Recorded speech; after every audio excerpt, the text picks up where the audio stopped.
इस लड़की ने पूरे $4 बिलियन का नुकसान कर लिया। एक हिसाब से माने तो स्कैम कर लिया।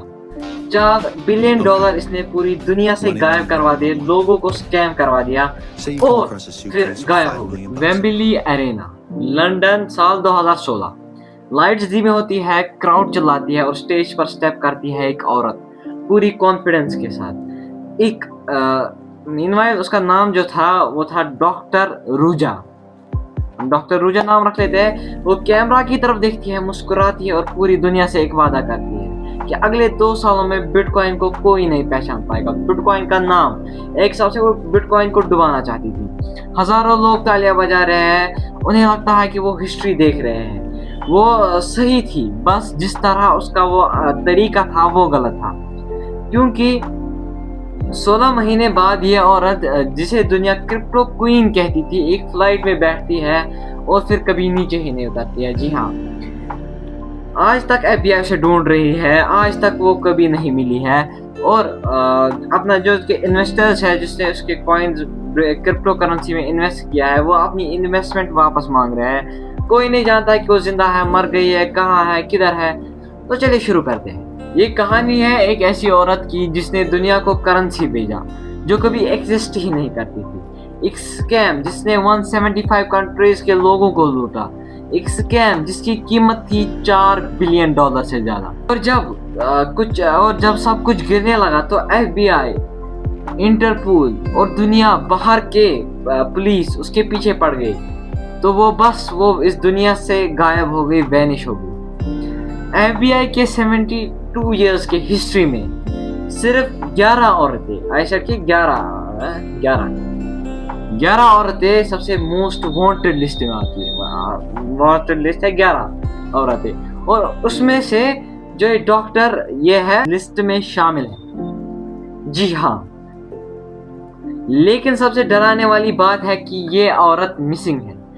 FBI ने जो भी इसे ढूंढेगा उसे $5 मिलियन का इनाम रखा है।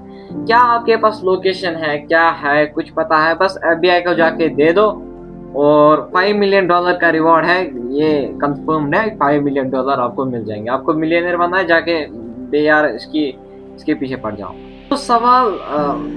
तो सवाल ये है कि डॉक्टर रूजा ने क्या किया।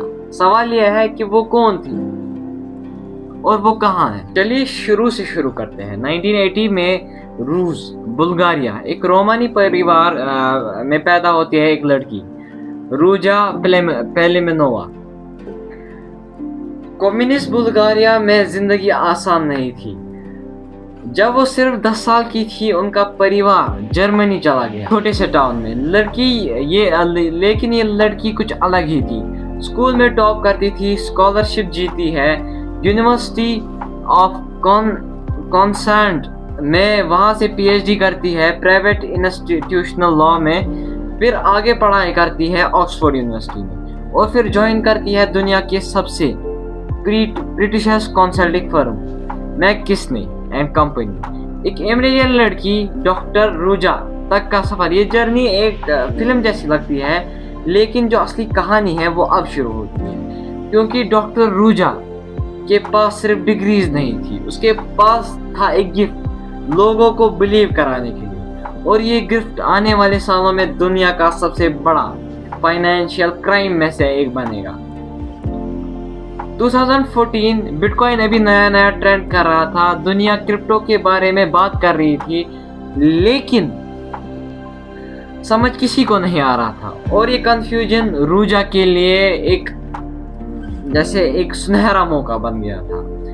वैसे ये उसकी पहली कोशिश नहीं थी, इससे पहले भी उसने एक प्रोजेक्ट पर काम किया था, वो भी फ्लॉप हो गया। लेकिन रूजा ने सीखा। और 2014 में सोफिया, बुल्गारिया में उसने एक नया पार्टनर ढूंढा, ग्रीनवुड नाम था उसका, और दोनों ने शुरू किया OneCoin, एक क्रिप्टो कॉइन। OneCoin नाम रखेंगे हम उसका, नाम था उसका। पिच सिंपल था, ये बनेगा बिटकॉइन किलर, ये बनेगा दुनिया का नंबर 1 क्रिप्टो करेंसी। लोग पैकेजेस खरीदते थे, कुछ $100 से लेकिन कुछ हजारों तक, कुछ $100 प्राइस बढ़ती गई, और बदले में मिलता OneCoin टोकन और ट्रेनिंग मटेरियल। रियल में ये कोई वेरीफाइड ब्लॉकचेन नहीं था, सिर्फ कंपनी का एक डेटाबेस था जहां रूजा और उसकी टीम जितनी कॉइन चाहे उतनी अनलिमिटेड कॉइन जनरेट कर सकती थी। ये सिर्फ एक स्कैम नहीं था, ये था एक MLM, मल्टी लेवल मार्केटिंग, जहां इन्वेस्टर्स अपने दोस्त अपने फैमिली को भी इसमें कुछ इन्वेस्ट करवाते हैं कमीशन के लिए कि आप इसमें इन्वेस्ट कर दो। स्टार्टअप में जैसे होता है आपने देखा होगा। और ये सिर्फ यूरोप तक सीमित नहीं रहा, अफ्रीका में भी, युगांडा में बैंकिंग द अनबैंक्ड का नारा देकर फाइनेंशियली वेनरेबल लोगों को भी टारगेट किया। दुबई, हांगकांग, लंदन, 175 कंट्रीज, हर एक जगह वही झूठ।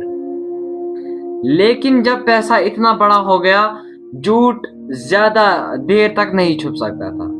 2016 तक रेगुलेटर्स कई कंट्रीज में वार्निंग्स इशू करने लगे, जर्नलिस्ट सवाल पूछने लगे। एक BBC जर्नलिस्ट ने इन्वेस्टिगेशन बिठाई और उसको मीनवाइल शुरू किया, लेकिन रूजा नहीं रुकती है। जून 2026 में वेम्बली अरेना वो स्टेज पे आती है जो जैसे कोई रॉक स्टार हो, पूरी दुनिया के सामने सबसे बड़ी परफॉर्मेंस देती है। इन्वेस्टर्स को कैश आउट करने नहीं दिया जाता है, बोला जाता है थोड़ा सा को एक्सचेंज लॉन्च होने वाला है, लेकिन वो एक्सचेंज कभी आया ही नहीं। उसकी पर्सनल जिंदगी में भी कहानियां चल रही थी। एक अमेरिकन बॉयफ्रेंड है उसका, गिलबर्ट, और उसे पर ये सब कुछ पता चल जाता है। और वो FBI के साथ थोड़ा सा नेगोशिएट करने वाला था, FBI के साथ जाता है, FBI के पास जो है वो नेगोशिएट करने जाता है।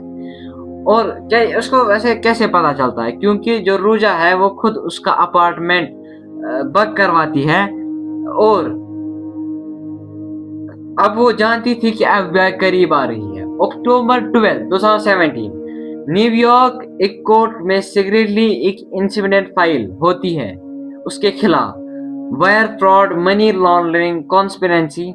रूजा को खबर लग जाती है, और जब उसके पास ये एक ही रास्ता बचता है, अक्टूबर 25, 2017 सोफिया एयरपोर्ट, बुल्गारिया।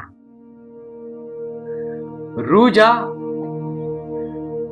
अपने साथ एक बॉडीगार्ड लेकर